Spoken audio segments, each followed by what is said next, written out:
Magandang umaga po sa lahat. Tayo nagbabalik ulit dito sa ating munting channel, Samuel Soriano TV29, at mag-discuss ulit ng another coins kung magkano na ang kanyang mga presyo sa ating mga online selling, at ito hilig natin mangulikta ng barya.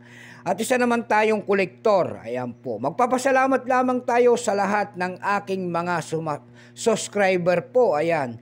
1K subscriber na tayo, kaya maraming salamat po sa lahat ng ating mga subscriber, lahat po ng aking mga sumusuporta dito sa aking munting channel. Thank you po sa inyong lahat and God bless.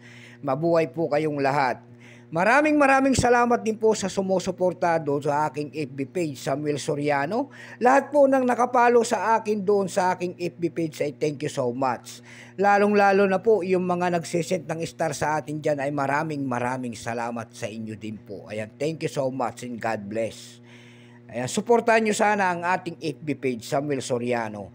Yun naman po hindi pa po nakapag-subscribe dito sa aking munting channel. Ayan, maraming salamat po sana.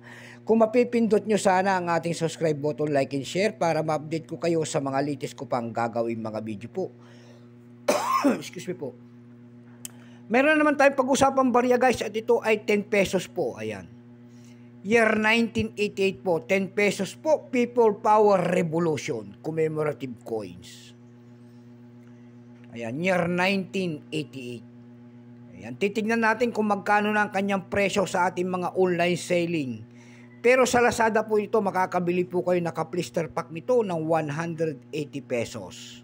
Yung naka-blister pack po nito. Mayroon din doon nakabebenta nito sa mga Shopee at saka sa Lazada. Mayroon nagbebenta doon ng 240 pesos. Hindi po pare-parehas. Mayroon din po 120 pesos and 140 pesos. Bago tayo magsimula sa ating talakayin, kilalanin mo muna natin siya para makita natin ang kanyang presyo. Issue po nito ay Philippines po, Period Republic, 1946 up to date po. Type nito, circulating commemorative coins. Years niya, 1988. Value niya, 10 pesos, commemorative coins. Currency piso, 1967 up to date po. Composition niyan ay nickel. May bigat itong 22 grams. May habang 36 mm. May kapal po naman 3 mm. Hugis po bilog. Orientation ay middle alignment. Itinigil naman ang paggamit sa barya na ito ng Pilipinas noong May 1, 2020. Number NDAS 6128. Reference number KM-250. Ayan. Araw, ito kung tawagin nyo na sa kanyang harap pala ay around of people with flag. At left. Ayan. Tang at right. Tangke po at sa kaliwang bahagi. Ayan. Itong year 1988, ito po ay no percent. Kung ilang piraso naman ang ginawa ng ating Bangko Sentral sa barya na hawak natin, ito po ay 2 million lamang. May price na po ito dun sa ating numista.com. Binigyan na po ng presyo. Yung kanyang very fine ay 73 pesos. Yung kanyang extra fine ay 170. Almost uncirculated ay 170. Uncirculated din po ay 170. Palaspas po 170. Dumako naman tayo sa kanyang presyo. Ayan.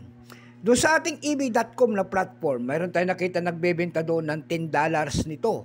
Nasundan po ito ng $9.99. Mayroon na rin tayong nakita doon na $4.55. Tayo naman po ay dumako sa pangalawang website. Ayan, naghanap kasi tayo kung magkano ng kanyang presyo sa ating mga website. Doon naman sa Carousel PH po, mayroon tayong nakita nagbebenta doon ng 350 pesos. Nasundan ito ng 200 pesos ang ating nakita. Mayroon na rin tayong nakita doon ng 150 pesos. Ayan lamang po ang ating may babaging kanyang presyo. Keep sa lahat in God bless.